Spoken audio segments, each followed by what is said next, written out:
3, 2, 1. What is up, you guys? Welcome back to Millennial Hollywood. Today we are having a revenge body takeover, so don't go too far. Welcome to Popcorn Talk, featuring movie discussion, news, and interviews. Popcorn Talk. We talk movies. What is up, you guys? Welcome back to Millennial Hollywood. We are so excited to be here with the recent episode people from Revenge Body. We're so excited to have you.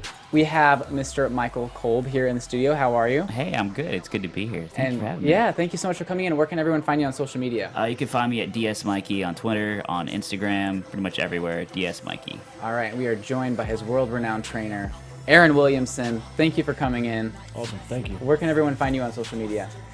Twitter, Instagram, Aaron V. Williamson. All right. That's where I'm at. Perfect. You guys can find me on Instagram, Twitter, and YouTube at Mr. Dakota T. Jones. So for those of you who watch Revenge Body on E! Khloe Kardashian show, these two are on the most recent episode. And you guys really did something special with this episode. I love the show. I do the after show here at AfterBuzz. And we always love seeing the contestants and everything. I thought your guys' story was different just because, you know, you guys, you're like almost like the perfect pair. You know what I'm saying? You guys have been through certain things, and you have both obviously been in the Marines and the Army. So how did this kind of come together, and when did you guys find out that you guys were going to be together with each other on the show? I mean, for me, it was, just right before the show started, honestly. I just knew that I was going to be training a veteran, so... Yeah, they let me know that I was gonna have another veteran that was training me, and that was one of the motivators for me was, okay, I've got, some safety here. Yeah. I've got a brother that knows what he's doing, knows what I've been through. Definitely. Yeah. So were you ever like worried that because you were going to be paired with a veteran, you were going to have to talk about some of your past experiences and like kind of get into that headspace, or were you prepared because you knew that with Revenge Body, it's not only a body transformation, but it's mind, body, and soul? I knew that was going to be part of the game. I knew that was, in order to have like a complete transformation and to really kind of fix myself, I was going to have to take a good hard look at some things and really wrap my head around what I was doing to myself to deal and how it was unhealthy, and take a look at how I can be a healthier person, not just with what I was eating or how I was being active, but also like how I was seeing the world. Definitely, yeah. And for you, obviously, I want to know, how did the show approach you and be like, hey, we have this guy, we'd love for you to train him? What was your reaction? Were you like, oh my gosh, this is like an awesome opportunity? Like, I'm happy that I got to do this with a veteran, just to kind of shed a little bit of light on some things that a veteran goes through when he comes back from a combat environment, and and there's just a camaraderie and brotherhood that we just naturally had, which made the synergy between us so good. Definitely. And when did you discover your love for fitness? Was it really early on? I was deployed to Okinawa in 1999, and there's not much to do out there, so you either you either drink or you party, or you go into the gym and do your PT thing. So I found the gym, started experimenting, fell in love with it, got bit by the bug, and then that was the beginning of it. At that point, I wanted to be a bodybuilder. So, yeah. Yeah. And so, obviously, if you started then, you must have had like a drastic transformation that had happened with your body, correct? When I graduated from Marine Corps boot camp, I was 160 pounds. At my heaviest, I got up to about 270. So it was a big transformation for me. All right. And how long were you a Marine? I did 8 years. 8 years. Awesome. And so after that was done, how did you make the switch to go to bodybuilding? Was it just kind of a natural thing that happened? It was something that I had been trying to do as I was in the Marine Corps, as far as getting my body in that type of shape, and then just learning the nuances of the sport. And then when I left Iraq and came to New Orleans, I really fell in a hard time. I was in a bad place, so it was the only thing that kept me sane was the structure of nutrition and the structure of training, and that kept me together, from doing something stupid. Definitely, yeah. I know that you said before you've been to Iraq, Afghanistan, Japan, England, New Zealand, just to name some. You've said before in one of your Instagram posts that the gym was kind of like the only solid thing in your life. So you were traveling all the time, and that was your place of serenity, the place you could go focus on a goal and feel comforted, which a lot of people might think it's crazy because people think, oh, the gym, I have to go. They don't want to do it. But for you, that was like your place of comfort. Yeah. You know, you go in there and it's just it's a love for the feeling you get from it. It's a love for being able to zone the world out and just be in this headspace where you know you're in there doing something healthy for your body, and you know you're furthering your career by taking care of yourself. And I don't know if it was just when I've never had, or in the times that I was in a really bad place, which is off and on throughout my entire life, it was the one thing that I've always been able to turn to, because no matter where you go in the world, there's always a gym. Right. And you can just kind of release whatever you're going through and focus, and by the time you get out of the gym and come back, you reset and you're more aware of what's going on again, rather than just being in such a negative, place. Definitely. And when did you kind of go for personal training? When was that happening for you? It was in New Orleans. I was living out of my car. I lost everything I had. I was wanting to go back overseas. And some friends talked to me and basically, said, why don't you do what you love to do and what you're good at, which is fitness. So I found a 24-hour gym in uptown New Orleans, started training people, and then within a few months I met Zac Efron doing a movie called The Lucky One. So it was my introduction into the film industry. But it's my whole journey is destiny, and any interview that I do, I talk about that. It's a complete destiny thing. It was meant to happen, and I fell into it, and here I am. That's amazing. And obviously you guys worked out together during the show, but after the show, have you guys gotten to work out with any of the other trainers or go try any of the other gyms from the trainers from the show? Yeah, I've tried to go and explore and sample all these other methodologies for fitness and different ways of working out, and it's been great to sample, go to Training Mate and work out with Luke and get in that environment, which is reminded me a lot of Army circuit training, where you're with your buddies and it's a big group of people and kind of motivating each other. And been to spin class and gotten to experience the up tempo and the beat and the rhythm and really pushing yourself and sweat. And I get all these different ways of exercising. They have their place. Yeah. And some days it's dang, I just would like to go jump on a spin bike and just burn some calories right now, listen to some really hardcore techno and banging out. But, it's all a positive coping mechanism, right? We all have ways that we deal with stress in our life. And then if you have fitness and you really kind of have it and you understand what it's doing for your body and the endorphins and it's giving you and making you feel good and kind of give you that confidence and that comfort level, as opposed to I was drinking, that had been my coping mechanism in the past. You take that away, you start pour yourself into something that's positive and it's gonna benefit you, benefit your body, and it's healthier. It changes the way you see the world. It makes it a lot easier to get up in the morning because I'm going to get up in the morning, I'm going to go to the gym, I'm going to do this for myself, and then I can go out and attack the rest of my day. Definitely. And I've noticed, and I'm not a morning person, but I've noticed that if I start working out in the morning, I'm I have my entire day left. I don't have to dread it later on in the day. I can just have a great time in the morning, take a shower, and then continue my day, which is great. Yeah, the rest of the day's easy. I know, exactly, yeah. And you just posted a photo of side by side of you in the Army and then you now. And it's crazy because you were really in shape then. You are in better shape now. Yeah. Years and years later. So did you ever think that you were going to be able to totally bounce back and be even in better shape than you were when you were younger? That picture he showed me, by the way, when I saw it, I was like, we're going to beat that. You did. This was right at the beginning. He showed me that picture, so. Yeah, he had to be hanging up on my bathroom mirror, this is your motivator right now.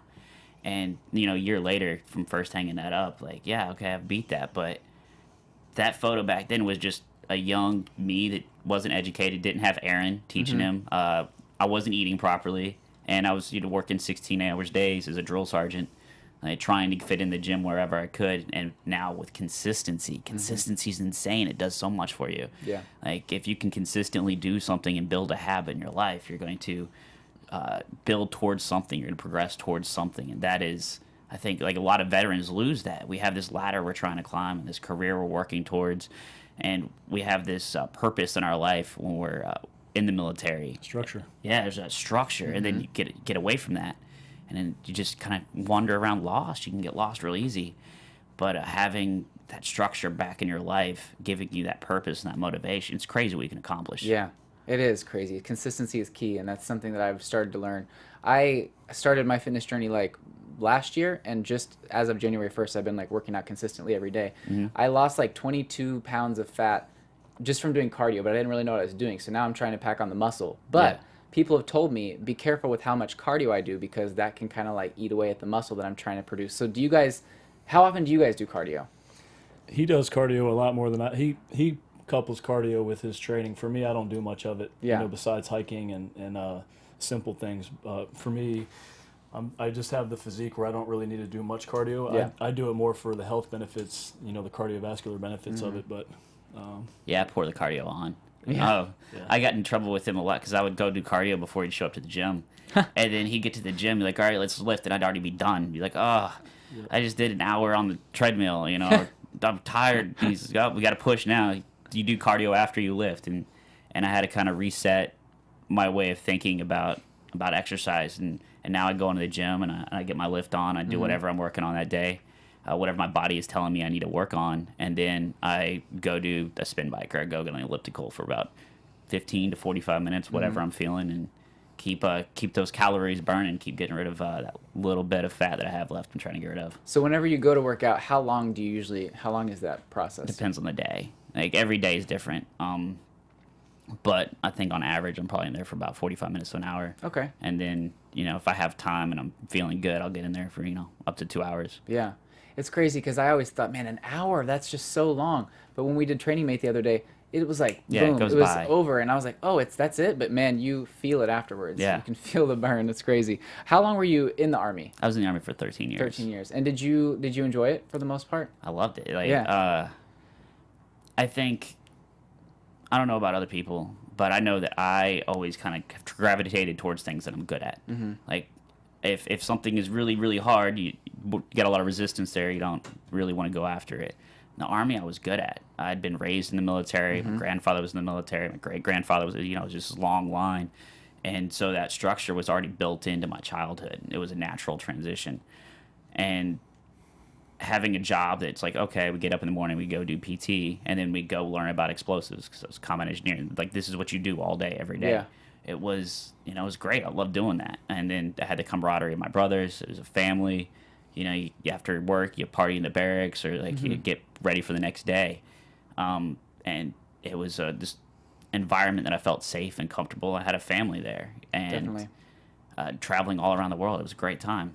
Losing that was really hard. Yeah, I'm sure. Yeah. And obviously you've struggled with post-traumatic stress. Obviously it's something I'm sure that you probably will always have, correct? Yeah. But it's manageable, Yeah. Symptoms like you can get over post-traumatic stress. You can work your way through it. It's just a rewiring of your brain. Post-traumatic stress comes from an incident or incidents where your stress level, your life was at risk, or you felt like your life was at risk. And you have that happen repeatedly, your brain starts to get wired for, oh no, there's danger. Yeah. And you start to behave and react in that manner. The transformation that occurred for me through this whole process was learning how to feel safe again and getting confidence back in myself. Did a lot for that. My post-traumatic stress symptoms really became stronger and harder to deal with after I went through surgery and I wasn't in shape anymore and I didn't feel that confidence, started putting on fat, and then all of a sudden I lost feeling safe in my environment. And that is such a important part of being a human being, is to feel safe. Definitely. Absolutely. And could you relate to him on that? Like, have you had instances in your life where you felt the same thing? Oh yeah. I mean, anytime that you've been in a situation where there's been incidents where it's somewhat life-altering, or post-traumatic stress can be translated into so many different ways, but for us in a combat environment, it's usually very, very deadly. And you come back and you live with those thoughts and you deal with those demons on a daily basis, so you have to figure out how to filter that so you can get through each day.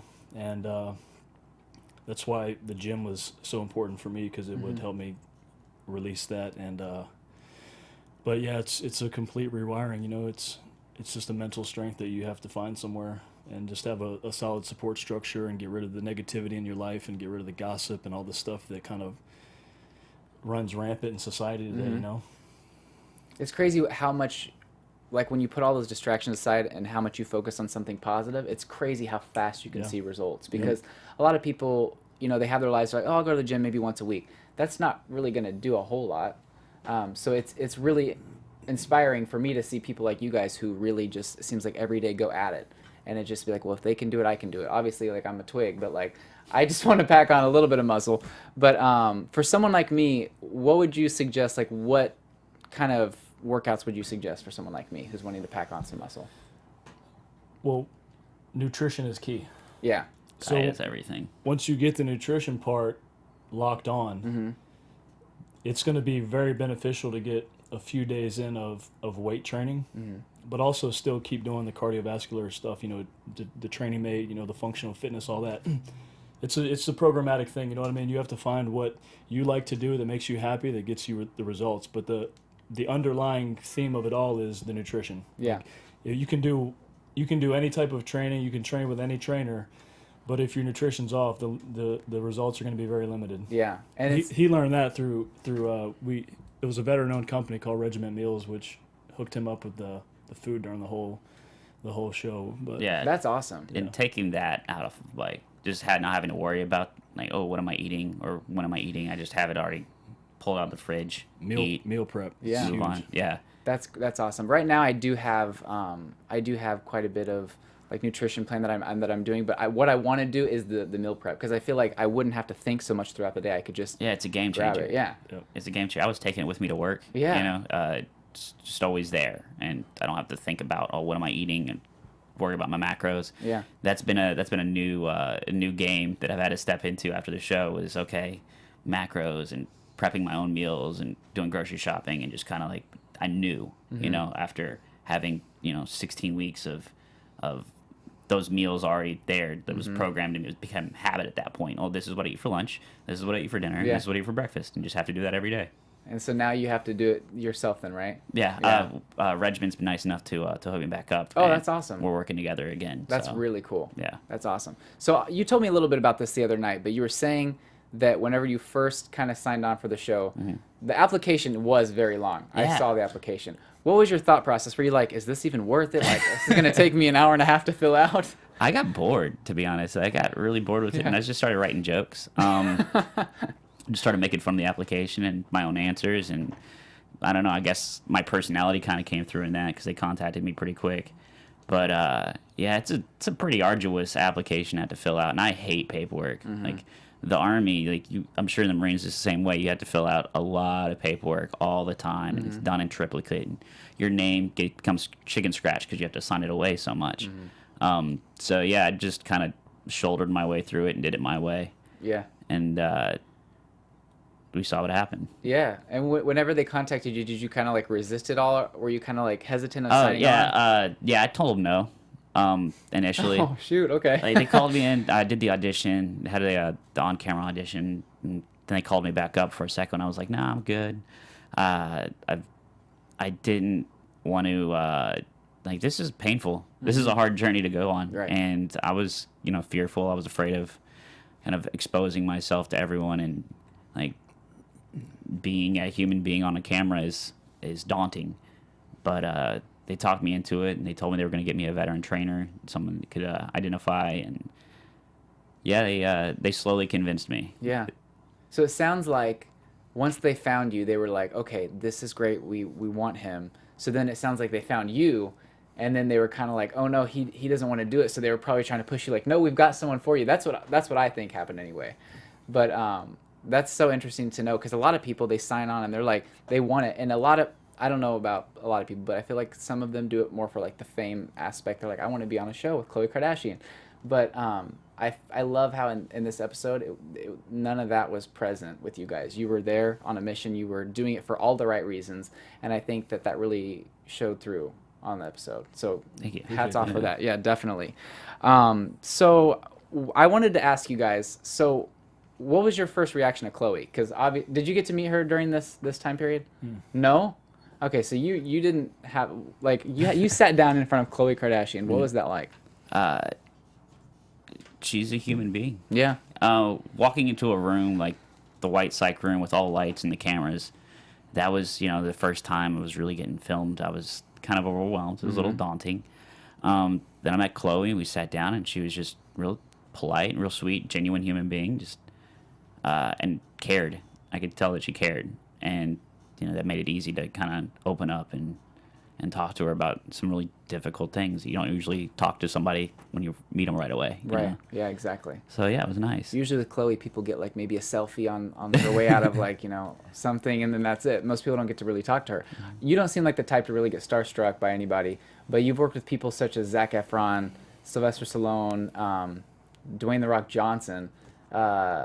Any of those kind of like make you like, oh my gosh, this is The Rock? Like any kind of feeling like that, or were you just like, oh hey, what's up? I mean, when you're in this line of work, it's not really appropriate to get starstruck because Yeah. you want your clients to feel comfortable with you, not like they're around a crazed fan. Mm-hmm. I mean, it's pretty cool to train people like that, but they're all people. It's like I could be where I'm at today, and then tomorrow the lights are shining on me doing something amazing, and all of a sudden I'm in this projected spotlight. Yeah. So everyone's human. They're great people. I had fun, and we worked hard. You helped him get ready for the G.I. Joe movie, right? With The Rock, I was his training partner. Okay. And yeah, just to be clear on that, because he doesn't really need a trainer. Training partner, that's cool though. I like that. But it was fun training with him. It was like two meatheads in there just doing our thing. Yeah. That's cool. I like that because, I mean, obviously he's so fit already, but, like, that's cool that he was able to have a partner and you guys got to work out together because I feel like everything in pairs or a group, I feel like it's more exciting, it's more doable. It makes it more of, like, a team effort rather than just, like, oh, I got to go by myself type of a thing. Oh, here we have a photo of you and The Rock. Dude, I think you look bigger than him. Maybe I out-angled him. Maybe you out-angled him. I'm looking at the arm itself, and I think you got him on that one. Yeah, That's crazy. I was a lot bigger back in the day. No, that's insane. Mike, I was going to ask you, is there like a certain workout that you hate that he would just always make you do? Oh yeah, leg day. Leg day. Oh. Leg day was the worst. And this man, if you've seen my Instagram, you've seen a lot of videos and pictures of this man's legs. He is a machine when it comes to leg day, and it hurts a lot, but it burns a lot of calories and it builds a lot of muscle. It's a huge muscle group to work. So the benefit is huge. It's painful and it sucks. I know, especially the next day when you wake up and you're trying to like sit down or something and you're just like you can't. Your legs just want to give out. Yeah, it's crazy. It's was it delayed onset soreness sucks. Yeah, but you got to do what you got to do. And you start to like the feeling. Mm-hmm. You get to the point where like, oh, I don't feel sore today. I screwed up a day or two ago. Like I didn't give it my all. I should have pushed harder, and that becomes a motivator. Like just kind of stays a little sore sometimes. You know. Always pushing the limit. Yeah, if you go in the gym and get comfortable, you're doing something wrong. Yeah, exactly. Yeah, once people get comfortable, it's like, are you really doing much, or are you just kind of maintaining what you already have? That's the advantage. Like I like to go in there and work out by myself some days. You get in there, you kind of get in your own groove, put your headphones on, you go to your own headspace, and you just push. And then you get to this point where it's like, I don't feel like I'm growing or getting better, or maybe I'm screwing. Maybe my form is wrong, and you get in there like I get in there with Aaron on a weekend and. We lift, and it's like it gives that motivation, kicks back into gear. Like, okay, I can do more. I can be better. One of the things with my training that I like to do that's very different is people get accustomed to doing a certain rep range. Maybe it's 8, 10, 12, 15 reps. Mm-hmm. We'll do reps anywhere up to 50 to 100. So it's pushing past this point of like what you can even comprehend, and then while you're doing an extended set like that, it turns into somewhat of a mental journey. Just to be able to push through that, and by the time you don't do that many reps on a daily basis, but it's a type of shock training where you can really just push the body and force muscle growth to happen, and so that's why I'm sick like that, man. I love it. That's crazy. I can't even imagine. That would be insane. Whenever you did that, were you just like the next day you couldn't hardly even lift a pencil? No. I couldn't get out of bed is more appropriate. There we go. You're like, the pencil was fine, but just like the act of waking up was hard. Yeah. Yeah, and he'll do things like we'll be pushing, and he'll be like, "All right, keep pushing," and he'll just start pulling weights off, doing drop sets, and just the burn you get, and gets to the point where like the bar is so heavy. Like, Yeah. oh God, I can't do this for another 2 more, and he's yelling 3 more. You can do this, And you're like, oh my gosh. yeah, and, Yeah. and it hurts and it burns. It's mostly like that deep muscle burn kind of getting in your head, going, oh, this is all you have in you, but you have a little more. And then the next day, you wake up and your body cries. And Yeah. I go and like there was a lot of recovery treatment, a lot of hot tub time, and a lot of icing, and a lot of just foam rolling and laying on the floor, taking videos, complaining about Aaron. The one thing about this whole piece right here, if you when you watch the episode at the very beginning, you find me being loud and stuff with him. But the reason why is he was a drill sergeant, right? So what I inflicted on him was what he inflicted on his privates and recruits in their initial stages. So it was like kind of snapping him back into the headspace where he, it's like he knows he has it because he used to do it to other people, and he had to go through it in order to be a drill sergeant. So I don't train yelling like that. That's not me. But at the same time, I wanted to kind of spark something in him from right off the bat. Yeah. I'm sure you were just like, oh, okay, we're getting into this. Yeah, it was a nice jolting. Yeah. Oh, yeah, I used to be a bad boy. Yeah. Then being able to find that again, and it's been great. Like I've gotten messages from old people I've trained, and hey, drill sergeant, I don't know if you remember me, but you really motivated and pushed me. And, like I saw your episode, and it really inspired me again to get back in the gym. And That's like, awesome. Okay, yeah, That's very and inspiring. that's really what it's all about. I think is just inspiring others to do better by leading by example. Absolutely, yeah. And you also in the episode were very vulnerable about what happened with your ex. And I think you said you watched the after show. We had a question for you. So did she know what she was getting herself into? Did she know that this was being filmed? Because it seemed like her reaction to video chatting you, it was nice, it was pleasant, but she didn't really apologize, in my opinion. Did you think she did, or how did you feel about that? Yeah, I think she apologized. We've talked since then, and I wasn't in a good place. I don't really feel she has anything to apologize for. I wasn't the person that she had started dating at that point in our relationship. It probably should have ended prior to that. We were just too stubborn to let it go. Yeah, she definitely, I think, apologized, and I hold nothing against her. That's amazing. Forgiveness is another huge thing that just takes a big weight off your shoulders, which is incredible. So is that something to where, was she upset that she was on the show and that you had told kind of what happened, or was she cool with all that? The producers had contacted her and done the release and everything, so I hadn't talked to her until that moment on the video chat, and we spoke afterwards, and yeah, she was she hit me up after the show, and she felt very comfortable. She's like, okay, this is a good story, and this is I'm really happy with how this turned out. So That's amazing. I love that. And obviously the filming for your guys' episode is done. Do you guys still work out to this day? oh yeah, we'll be in the gym tomorrow morning. All right, that's awesome. Yeah. I love that. So every Saturday you guys get together and you still pump some iron. Whenever we can make it happen, Yeah. it's we're in this for the long haul now. He's my little brother. That's amazing. And if they did sign on for a season 3, would you be down to train someone? I don't know. We'll see. You will see? Okay. If you did, would you want it to be another veteran, or would you be open to anybody? I mean, I'm open to anybody helping out. I'm not gonna lie though, it's been great having this platform to help promote what Veteran issues. veterans go Yeah. through, and just kind of sharing that to a demographics who would normally not be exposed to it and see that. So, yeah, we'll see. I think this episode, like I was telling you outside, was a very big eye-opener for a lot of people, because a lot of people don't really... I feel like a lot of people, they say that they respect veterans, but they don't really know what they go through. They don't know their stories. They don't know how hard it actually is. It's not like they just go overseas and fight for our country. Like they really fight for our country.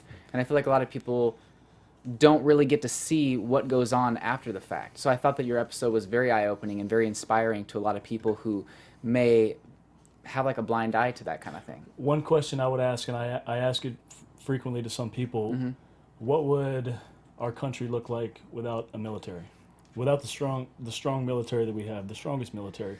And that's just something that I want people to think about. It's not a political, point of view or anything. I'm just saying we go through something that a lot of people can't comprehend, and the fact that we can go wherever we're told to go in whatever country it is, in whatever environment, and be willing to die for each other. Yeah, Just think about it. definitely. I want to say thank you guys so much, both of you, so much for your service, for inspiring America, and thank you so much for joining me today. Thanks for having us. Yes, absolutely. And where can everyone find you again on social media? I'm at DSMikey, DSMikey on Twitter and Instagram. What about you? Aaron V. Williamson. V as in Victor. All right. And you guys can find me on Instagram, Twitter, and YouTube at Mr. Dakota T. Jones. Also, if you are a veteran and struggling in any way, you can always call the Veterans Crisis Line at 1-800-273-8255 and just press the number 1 afterwards. Thank you all. We love you so much, and have a great day. And get to the gym today. Do something positive. Bye, guys. From producers Maria Menounos, Kevin Undergaro, Phil Svitek, and the entire Popcorn Talk Network, we would like to thank you for tuning in. For questions or comments, be sure to visit popcorntalk.com. I'm Sir Richard Wentworth, and this has been a presentation of the Popcorn Talk Network.